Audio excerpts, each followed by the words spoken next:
So, who all remembers all of the reform protests that are going on in Hong Kong?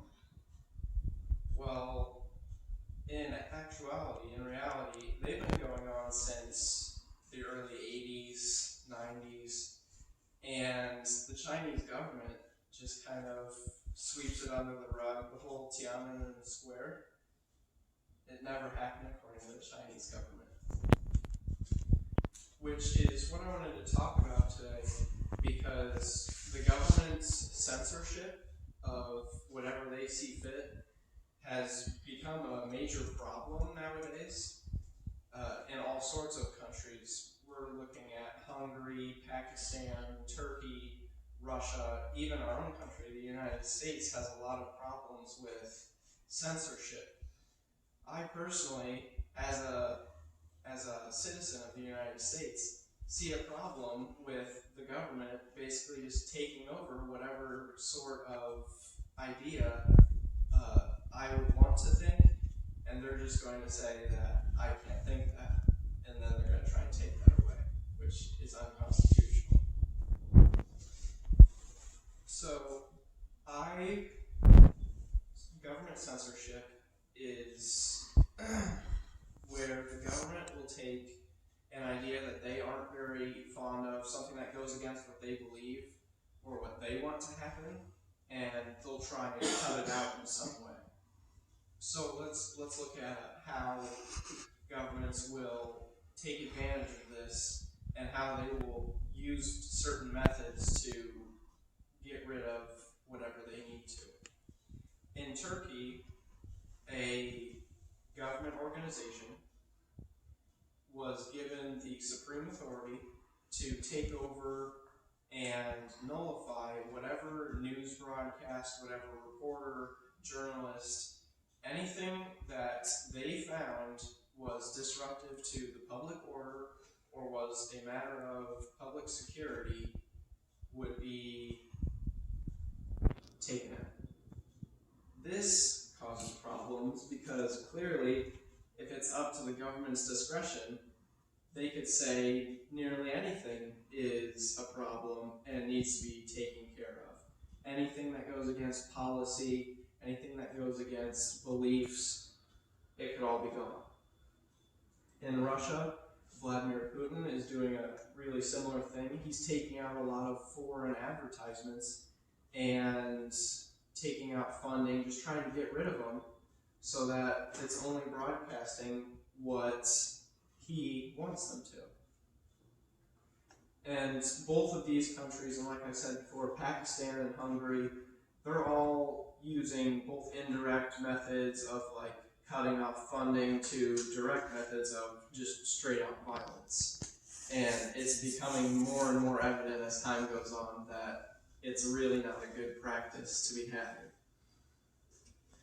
So, in the book Fahrenheit 451, it talks about a dystopian future society where basically the government has encroached over the entire population and has basically censored books in general. Books are completely illegal. If you're found with a book, you'll be imprisoned. Basically, they've censored everything that they can to where civilians don't have to have any individual thought. They don't have to have any ideas. So there's no sense in uprising against the government because there's nothing to think about. And one of the quotes from the book is, if you don't want a man to be unhappy politically, don't give him both sides to the question. Give him one. Or better yet, give him none. And when I looked at that and I read the book, I read that quote and I thought, wow, that's kind of what they try and do in political debates now. They try and just cut everything they can out and only give you one real option, make everything else seem bad, the black and white fallacy. So clearly, we're experiencing that quite a bit. So, with that in mind, even a book like this, a book about just basic economic principles, with a slight opinion could be a problem to a government official who supports a different funding, different economic pattern. So in the future, we don't know. This book might end up being a problem and end up being censored. So what I am talking about is government censorship, and I wanted to talk about how we can kind of fix this and prevent it. The best ways that I've found to prevent this are to push politicians, upper elites of society, to make sure that they are releasing whatever information we need to make good decisions in elections, in policy making. We need to be educated as well as we can on a variety of topics. That way we know how to make decisions that are going to better impact our society. I mean, if you look at this book, I have all of Hillary Clinton's email records. And then if you flip over a couple pages, you can see all of Donald Trump's tax records. So clearly you should be able to tell we're having some problems with censorship. So the best thing that you can do is stay well educated and make sure that you're pushing your rights.